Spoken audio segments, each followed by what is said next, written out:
What's going on, guys? JSGC here, and we are here for another Manchester City video. Today we are going to be doing the match reaction, match analysis and match review of the FA Cup third round match between Manchester City and Port Vale. Before we crack on with this video though, make sure, like always, if you're enjoying the content, then make sure you support my channel by subscribing, pressing that red button and pressing the bell, putting your push notifications on. Don't forget also my social media links, Twitter and Instagram, which you can find in description below. Don't forget also you can hit me up with any business enquiries or any sponsorships for any videos. You can find my email in description below, which is jsgc171@gmail.com. Leave a thumbs up if you enjoyed this video and let me know your thoughts in the comments below. So we're going to crack on with this video, and first up, speak about the first talking points of the game, which are the teams that went out. We saw Bravo keeping his place ahead of Ederson and ahead of Scott Carson. I thought this might have been the game for Carson to finally start. Wasn't. We saw Cancelo and Angelino starting. Harwood-Bellis too, I predicted them all to start, but instead of Eric Garcia starting, we ended up, he's classed as a first team player I suppose now.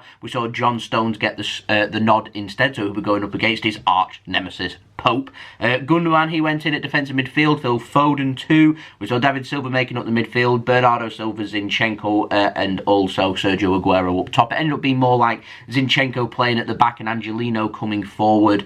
It was a bit of a weird formation, if I'm completely honest, but we got the win, so yeah. Angelino was occupying more as like a left winger rather than a left back, and Zinchenko was kind of covering the left back, and the left hand side of defensive midfield for some strange reason was his position, which I found odd because I did think that Zinchenko is a more natural attacking player, might have been starting further forward rather than further back, but Pep trusts Zinchenko, so there we go. Aguero up top. So, yeah, decent, strong side there from Manchester City. I didn't expect anything less. Now, for Port Vale, they saw Pope starting up top, getting his chance up against John Stones to try and get himself a goal, and we spoke about previously, and also Amu starting too. Strong side from both teams here. 8,000 plus fans from Port Vale, plus Port Vale fans in the home end, as everyone keeps telling me in the comments in my last video, so thanks very much for that. But it just shows that it was a big game here for Port Vale. It's the FA Cup third round. I love the FA Cup. We're the current champions. We're champions of England, the FA Cup holders. Port Vale had a big chance of a cup upset here. They were well up for it. The fans were well up for it, and I'm sure was in for a good game. So yeah, and they did have their moment too for Port Vale. So good for them and good for their fans. It's memories that they can hold forever. And let's not forget Manchester City, who have got the takeover and been competing for trophies left, right, and centre. In particular over the last 5 years or so. I've been supporting City now for 19 years. I do remember what it was like having good FA Cup runs and having the magic moments. It's brilliant. It does. It makes a season for some clubs, and it can be used as like a pivotal moment for them. So yeah, could it be for Port Vale too? Could they end up kick-starting from there, taking a lot of confidence and having a good surge up the League Two table, and possibly looking at playoffs or promotion for them? Yeah. I'll say this a few times in the video, but best of luck to Port Vale for the season. Now, good start for the first minute actually for Port Vale. They got forward, managed to get a shot, get a corner too, getting balls into the box, balls over the top, causing City problems from minute one. City did manage to settle into the game. I did know that Angelino was finding space, a lot of space on the left-hand side. Pretty much a danger man for Manchester City. That was a note. 20 minutes in, bam, Zinchenko ends up scoring a goal for Manchester City. He's in space. Like I said, he was playing that inside channel of defensive midfield and left back. Cuts inside. He's on his left foot. He thinks, I'm going to have a crack. Has a shot. I'm not too sure if it was going wide or not. Takes a good deflection, and I mean a good deflection. Ends up picking up pace from the ball once the ball's left his boot, hits his leg. It picks up a little bit more pace, beats the keeper, and actually, if there was no deflection, I'd say that was an excellent finish, but it takes it beyond the keeper into the back of the net. Must have been about 30 yards out. I think it was Leon Legg that took the deflection. He had a very unlucky game. I imagine I'm going to be mentioning Leon Legg quite a few times because he's heavily involved with a lot that happens in this game. I'm not too sure if it's going to be classed as an own goal or not. I hope it's not. I hope it is on target and Zinchenko does get his goal for it. It was a good strike, and it's one of those that I reiterate quite a few times that even though we're playing Port Vale in this game, we're going up in our next Premier League game against Aston Villa away, that if things aren't going our way, start having some long-range, well-drilled shots. You never know what will happen. Deflections, taking it past the keeper. I'm talking rebounds. I'm talking mistakes from defence, causing problems. Like, it is one way of breaking down teams, having some shots and asking questions, because sometimes we're too busy doing all of the fancy, pretty stuff that sometimes just need to have a few shots, ask some questions, see what happens. And that's what happens. We go 1-0 up. Great work. We should have been 2-0 up. Great work from a corner. Ball was played. Gundogan ends up sidestepping. Experienced that from Premier League. I mean, the Premier League teams probably wouldn't have allowed us to have done such a thing, but it did happen. Then Gundogan's in space. He beautifully just squares it across the box. And there's two players. I think it was David Silva and Bernardo Silva sitting just behind. David Silva moves forward, goes to tap it into the back of the net, and everything's fine and dandy. Apart from he's leaning slightly to his right. The ball is ever so slightly just behind him. He wants to go with his left foot, so he does. Gets it wrong, hits the ball into the ground, it pings up, hits the crossbar. Somehow Sergio Aguero doesn't tap this in. The ball ends up, it's got so much spin on the ball because of David Silva's position that it just spins past Aguero's boot. Can't tap it in either. Ends up spiralling out, and I think it went out for a goal kick after all that. And yeah, really should have been 2-0 up. I mean, David Silva's no more than 2 or 3 yards out. I didn't make a note that we could be made to rue that, but what happened next? I was thinking, actually, yeah, that could have happened. 35 minutes in, Port Vale come forward almost for the first time since the first minute. This time Amu manages to get the better of Angelino, gets half a yard on him. The ball should never have been allowed in the first place is my slight criticism here of Angelino. We do nitpick a lot at Man City, by the way, Port Vale fans, if you are watching it, where we've gotten to a point where we've gotten like to the top that we're looking for perfection, so we start nitpicking. That's kind of what I do anyway. Nitpicking. The ball should have been cut out. There's Pope in the middle. He's got at least a good yard on Harwood-Bellis. He's always backtracking. He's 17 years old. He's a young lad. He's learning. I can forgive him for this. 17 years old. He's allowed Pope a yard on him. Pope's an experienced striker. Gets a good head onto it. It's a good ball in. Gets a good head onto it. Bravo.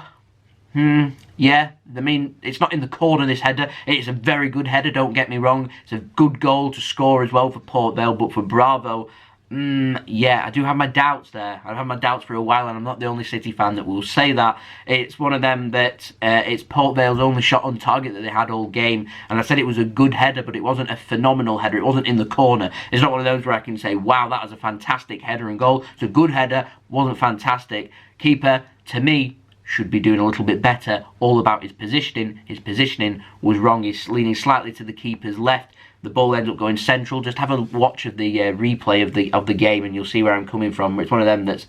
It's disappointing that if this is a Premier League game, I'd be extremely disappointed to have conceded that goal. This is the FA Cup. I'm going to treat Port Vale no differently to any other game. I'm disappointed. The goal shouldn't have happened. 41 minutes in though, Aguero has the ball in the net. Nobody's celebrating because everyone thinks there's some kind of offside in the build-up. Ilkay Gundogan played a lovely ball out to Phil Foden on the right. He's onside. VAR has a look, gets its lines out. Takes about a minute and a half for them to come to a decision. I hate VAR at times, if I'm completely honest. But he's onside nonetheless. Great ball over from Phil Foden, though. He's just relying on the striker to be able to read it. And Aguero, being the great striker that he is, does read it, gets a tap in, ends up hitting Leon Leg as it goes in. Yeah, there we go. I'm not sure if it's going to be given as an own goal, but there we go. Leon Leg was also the guy that kept Phil Foden onside too. So I said Leon Leg's been heavily involved in the 2 City goals. He's everywhere at this moment in time, but City going at half-time 2-1 up. Hard work. I felt like we was playing well up top. Probably should have had 3 goals. Port Vale were struggling with the defence when marking and struggling when City were coming forward and wanted to make things happen. Port Vale, they were looking decent though when going forward. They didn't get forward too often, but when they did, they were causing problems. Just like we've seen many times this season with Manchester City. Port Vale, they're a League 2 side. They've not got the quality there to be able to hurt City, but they have hurt us once already, and I was a bit sceptical going into the second half that we need to just put this game to bed, get that early 3rd goal, move on from there. In terms of performances from the players, I thought Phil Foden was looking lively, Angelino was getting space, David Silva looks like he's severely lacking game time, and Gundogan was making things tick, and Zinchenko, good for him, getting himself a goal. Pope, their danger man, full of confidence, making things happen. He wants to hurt City again. I said go and get that 3rd goal and seal this game. Thought Leon Leg extremely unlucky. In terms of the second half, 58 minutes, there we go, sealed the game. Port Vale failed to clear from a corner. The ball eventually finds John Stones. He's there to volley it in. Harwood-Bellis can't get out of the way. He's trying desperately to jump out the way. The ball ends up hitting, I think it was his right leg. I think it ended up hitting and then going into the bottom of the into the bottom corner. VAR has a look. Is Harwood-Bellis onside? A minute and a half later, very tight, but he was onside. Goal given. And who's the person playing him onside? You guessed it, Leon Legg. He's involved everywhere. First senior goal for Harwood-Bellis. He's only 17 years old. Absolutely fantastic. I'm sure John Stones wanted to score that goal to get his revenge on Tom Pope, who made some comments months ago about John Stones' defending, and everyone's been teasing John Stones about it apparently in the dressing room since. But yeah, he doesn't get his goal. Instead it goes to Harwood-Bellis. And to be honest, good for Harwood-Bellis. Young City lad, support City, a young academy player. It's a dream come true for him. Don't want to rob him of that. Well done, Harwood-Bellis. 76 minutes in, City ended up making it the icing on the cake. 76 minutes in, Silky Ilky Gundogan. He plays the ball, cross-field pass.